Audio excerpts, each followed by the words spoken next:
नमस्कार। पब्लिक स्वर समाचार पत्र में आप सभी का स्वागत है।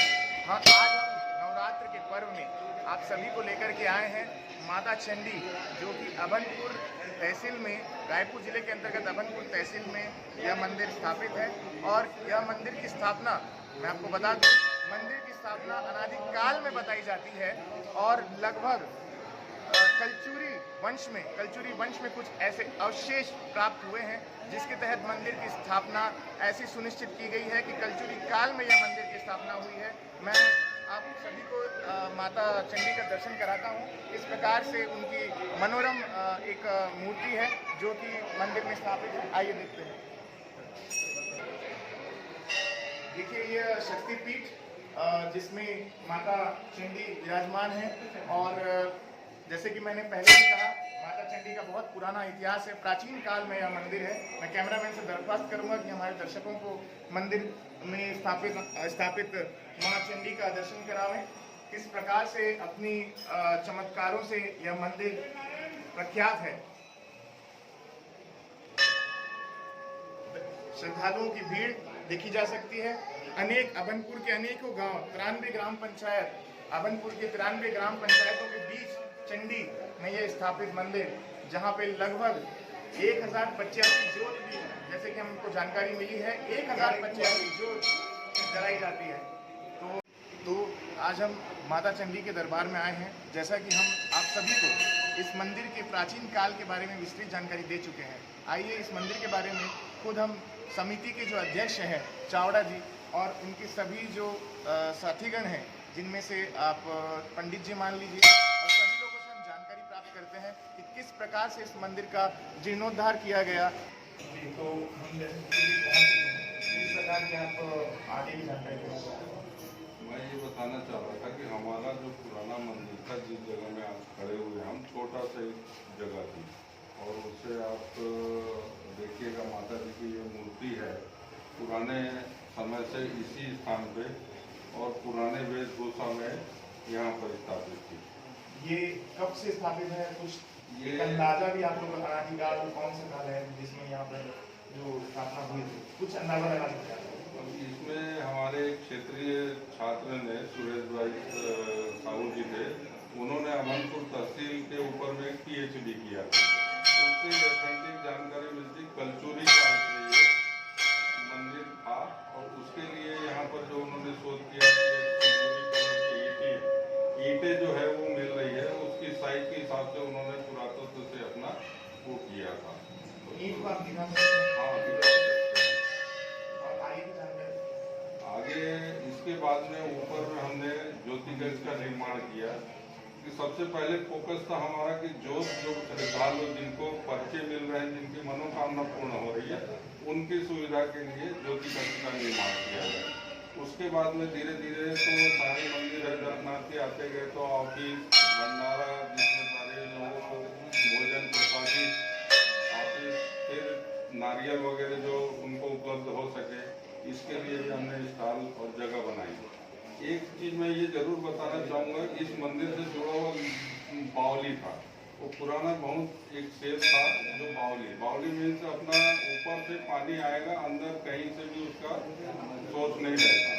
तो उसको हमने ये डेवलप करने के लिए उसको एक कुंड का आकार दिया, ताकि उसके आजू बाजू की जगह को हम कवर करें, और उसमें भविष्य में हमारे यहाँ सांस्कृतिक कार्यक्रम होते हैं, स्टेज बना हुआ है, इसके लिए हमने उसको विस्तार से कार्यक्रम चालू किया कि इसका अब सौंदर्यीकरण करना है, ताकि लोग जब यहाँ आए दर्शन करने तो एक शांति की अनुभूति हो, और उसका कुछ समय उस बावली के किनारे झाड़ झरोखे में प्राकृतिक वातावरण में आके वो अपना समय बिता सके।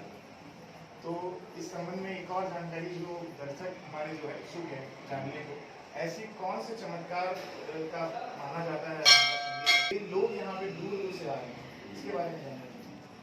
सबसे पहले हमने जब समिति का गठन किया तो एक बैगा जो था, उसके अलावा एक आदमी हमने बैगा के रूप में 24 घंटे रखा यहाँ, वो यहीं रहता था। वो जब हमने देखा कि सुबह से उसके पास 5, 7, 8 लोग रहते थे, कोई पुकार रहा है, कोई कुछ कर रहा है, उससे जानकारी मिली कि लोगों को संतान प्राप्ति के लिए मेन, और बाकी थोड़ी बहुत संतान प्राप्ति माता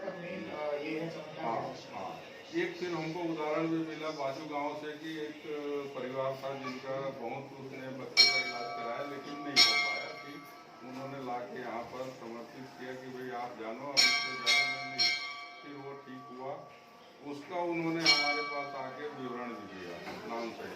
तब हमको लगा कि ये जो चीज़ें हैं, और आज भी हम देखते हैं कि कई लोग छोटे छोटे बच्चे को लेके भैया कौन तब पूछते हैं तो समझ में आता है कि विशेष रूप से संतान प्राप्ति या संतान की सुख समृद्धि या उसके स्वास्थ्य के लिए आते हैं। बाकी तो आजकल नौकरियों के लिए अभी कुछ समय पहले भी एक आए थे, मेरे यहाँ नौकरी लग रही थी, वो लग रही है, यानी कई अनेक मनोकामना उनकी पूर्ण होते हमको नजर आई। तो आगे बढ़ते हैं इसी क्रम में, जानते हैं और भी हम उनके साथीगण हैं किस प्रकार का मंदिर का और भी एक ऐसा जो अछूता चीज है जो तक सामने ना आ पाई पब्लिक के सामने, दर्शक के सामने, हम वो भी जानना चाहेंगे। आपका परिचय? मेरा नाम संदीप तिवारी है और माता जी की कृपा से मैं जो विगत 11-12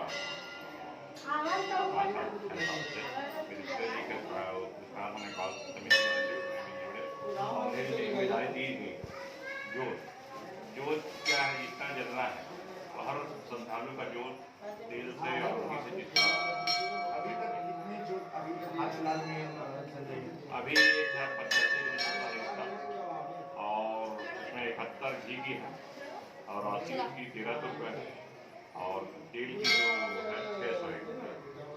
तो समूचे छत्तीसगढ़ राज्य के लोगों का यहाँ पे जोत जलता है या फिर राज्य के आसपास के अनूपपुर क्षेत्र में सबसे ज्यादा? नहीं, यहाँ तो यहाँ की ही अभनपुर से कई बेटियाँ या भाई जो है बॉम्बे गए हैं, उसका भी जोत यहाँ जलता है। तो अखंड जोत भी यहाँ पे जारी है? अखंड जोत भी जारी है यहाँ और नियमित प्रसादी भंडारा 9 दिन के लिए सबके लिए है। भक्तजन जो भी आए उसके लिए कोई मांग नहीं है, कुछ नहीं है, जो सोचा अपने श्रद्धा से नारियल फूल जो भी चढ़ाते हैं। और मैं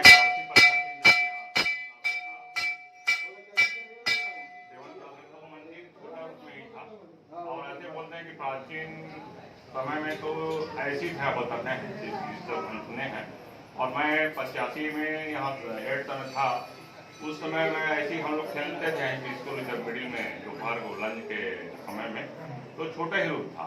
उसके बाद अभी तो सप्तमी था कल, तो बहुत लंबी लाइन थी, श्रोताओं को 3-3 घंटा भी इंतजार करना पड़ेगा। और यहाँ पे नियम में कोई ये रहती कि किसी को आगे कर दे आप पीछे कर दें, यहाँ नियम जो है सभी श्रद्धालु के लिए एक है, चाहे कोई रहे मतलब, और एक टीम होना से काम करना है, यहाँ पे सेवा के रूप में काम करना है। ऐसे हमारे अध्यक्ष और जो टीम के जो है और अध्यक्ष जी का भी सोच है, जैसे जहाँ जाते हैं कहीं नया जो चीज़ देखते हैं उसको यहाँ मंदिर में फॉलो करने की कोशिश करते हैं। जैसे अभी अगरबत्ती जलाने वाला जो है इसी साल लाया गया है, वो कहीं देखे रहे होंगे, कहीं मंदिर में रत्नार रूप में गए होंगे, तो नया चीज़ यहाँ हमेशा कोशिश करते हैं, सोच है और उस चीज़ को यहाँ मंदिर में लाते हैं। और यहाँ जैसे बता रहे हैं बावली, वहाँ पानी कभी कम नहीं होता, जब से हम देख रहे हैं। हमारी ऐसी छोटी सा पहले तो ऐसी जंगल झाड़ी में था, अब वो एक नया कुंड स्टील का ग्रिल लग गया है और आगे और जैसे जैसे मंदिर में और आगे बढ़ते जाएगा। दानदाताओं का किस प्रकार से रुझान है मंदिर को लेकर? दानदाता अपनी इच्छा से देते हैं, यहाँ कोई मंदिर में कोई महान या अनाउंस नहीं होता। जीर्णोद्धार के लिए तो काफी राशि का उपयोग हुआ, उसमें दानदाताओं का रुझान इस मंदिर को लेकर के अभनपुर के अलावा जिले से भी ऐसा कुछ रुझान है? हाँ, जिले से भी है। यहाँ तो जिले से और बताया ना, यहाँ से बॉम्बे, दिल्ली, पूना, कई लोग यहाँ से ही गए हैं या इसके परिवार लोग जुड़ रहते हैं, तो यहाँ पर रिश्तेदार लोग आते रहते हैं। यहाँ जब भी शादी और जिस समय सीजन रहता है तो बहुत भीड़ भी रहती है। अभी चंडी माई होता है यहाँ पे, चंडी माई 3 दिन का यहाँ होता है। तो मैं ये बताना चाह रहा था कि बाहर से जो ऑफिसर ग्रेड के लोग हैं वो भी इनसे जुड़े हुए हैं। कोरोना काल में भी एक ऑफिसर ने आके मतलब दर्शनार्थियों को घंटी के लिए जब मनाई की थी तो इलेक्ट्रॉनिक घंटी का डोनेशन किया है, वो यहाँ पर लगी हुई थी। पूरे हमारे कोरोना काल के दौरान उस घंटी से ही हमने किया, ये सब घंटियाँ हटी हुई थी। और अभी भीड़ भाड़ के नाम तो साइड में रखा है, लेकिन कहने का मतलब ये है कि जो लोगों को दूर दूर से अपने हिसाब से जैसा भी लगा वो करते गए। हमारी एक है कि हमारे जो पत्र कार्ड आता है, निमंत्रण कार्ड, उसमें जितने डोनर रहते हैं उनका नाम हम हर साल करते हैं। इस नवरात्रि के जो डोनर हो गए अग्नि पत्रिका में उनका नाम लेंगे। जहाँ तक हो सकता है मंदिर परिसर में जो जो जगह है उनके नाम से वो एक बार लिखवा देते हैं, ताकि उनको भी कुछ वो हो कि भाई हमने इस जगह में दिया। उनके वंशज या उनके आने वाली पीढ़ी कम से कम धार्मिक क्षेत्र में कुछ न कुछ करने के लिए प्रेरित हो। आप लोगों की कोशिश यही लगी रहती है कि आने वाली पीढ़ी जो है कैसे न कैसे इस क्षेत्र में भी अपना रुझान लगाए और कैसे न कैसे अपने आने वाली पीढ़ी को बताए कि ये मंदिर का ये इतिहास रहा है। तो देखिए किस प्रकार से मंदिर का इतिहास तो बहुत पुराना बताया जा रहा है, प्राचीन काल का, अनादि काल का, लेकिन जीर्णोद्धार का कार्यक्रम 1993 से आज तक किसी न किसी रूप में जारी है।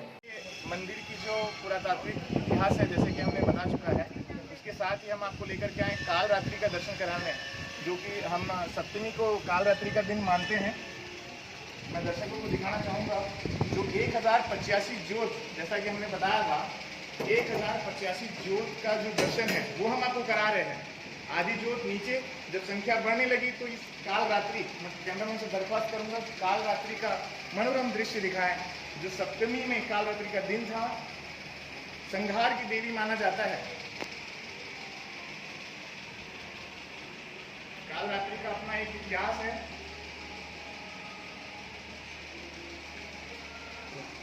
ऐसी मान्यता है कि इस काल रात्रि के दर्शन में परिलक्षित होते हैं यह कि यहाँ पर तांत्रिक साधना भी होती थी। पुराना तांत्रिक समय में जब रावण जब जीवित था उस समय अपने यहाँ पे तांत्रिक साधना इस मंदिर के माध्यम से करता था। इसी के लिए हम आपको फिर से एक बार काल रात्रि के दर्शन करा रहे हैं।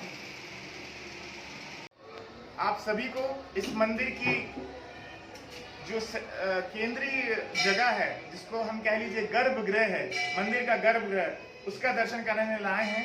यह मंदिर का गर्भगृह है। मैं कैमरामैन से दरख्वास्त करूंगा कृपया हमारे दर्शकों को बहुत ही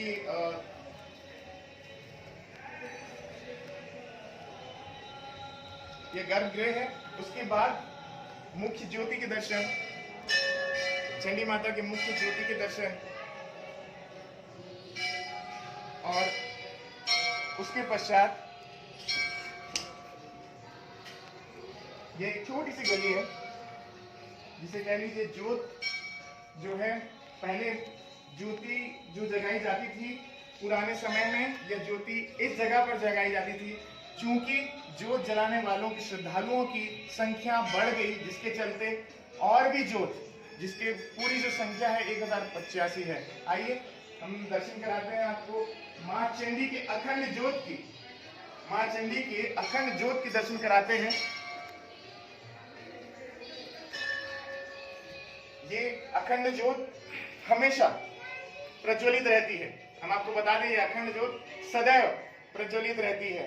साल दर साल, समय चाहे जो भी हो, यह ज्योत प्रज्वलित रहती है। मंदिर की जो बेस है, जो स्थापना है, माना जाता है कि हम आपको जहाँ पर आज लेकर के आए हैं, यह पहले एक छोटी सी बावड़ी थी, कुंड का रूप था, जिसके बाद इस सौंदर्यीकरण का रूप दे करके इसे एक व्यवस्थित तौर पर बनाया गया है, एक कुंड बनाया गया है। यहाँ की अध्यक्ष समिति द्वारा सन 1992-93 के बीच में यह स्थापना हुई उनकी समिति की। उसके बाद यह कुंड के सौंदर्यीकरण की बात हुई और इस सौंदर्यीकरण सबके सहयोग से सफल हो पाया। और कहा जाता है कि जब रावण यही इसी कुंड से जो है रावण अपना ऐसी मान्यता है कि रावण अपनी तांत्रिक पूजा अर्चना साधना शुरू करने से पहले इसी कुंड में स्नान करने के पश्चात वह साधना चंडी माता के धाम में शुरू करते थे। हम कुछ ऐसे लोग से आपको मिलाना चाहते हैं जो अपनी ड्यूटी होने के बाद भी, सरकारी ड्यूटी होने के बाद भी अपना समय सेवा भाव में देते हैं इस मंदिर में। आइए जानते हैं चंडी के निवासी राजू निम्बेकर जी से कि वो किस प्रकार से अपना समय मंदिर में व्यतीत करते हैं। राजू निम्बेकर जी, किस प्रकार से आप अपना समय सेवा भाव इस मंदिर में लगाते हैं? क्या है कि जब 92 में समिति बनी है, 91-92 में, तब से हम लोग यहाँ से जुड़े हुए हैं और ये मंदिर जब छोटा था तब से हम लोगों का यहाँ पे हमारी लगाव है। हमारा घर सामने ही है मंदिर के, क्योंकि इसलिए भी हमारा लगाव ज़्यादा है माता जी से। तो ड्यूटी करते हुए भी ऐसा लगता है कि हम थोड़ा माता का सेवा कर लें तो कुछ हमारे हमको भी पुण्य अर्जित हो, बस यही हमारा वो है। और हम चाहते हैं कि लोग भी आपसी जो हमारे आसपास के लोग वो भी यहाँ से जुड़े और सेवा दें। तो आपका यही कहना है कि लोगों को भी आप ये अपील कर रहे हैं कि अपना कहीं ना कहीं कुछ वक्त मंदिर को देना चाहिए ताकि आने वाली पीढ़ी भी इसका लाभ उठा सके। यस, सही बात है कि आने वाले समय में हम लोग अपनी संस्कृति को भूलते जा रहे हैं। तो इसके लिए बहुत ज़रूरी है कि हम मंदिर में माता जी का सेवा करें और सारे जो हमारे जो पुराण हैं उनकी थोड़ा जानकारी रखें ताकि हम अपनी संस्कृति को आगे और लेके जाएं। हमारे बच्चे भी आगे हमारी संस्कृति का पालन करें। हमारे साथ बने रहिए। मैं रोहित सोनी कृष्णा पाठक के साथ, धन्यवाद।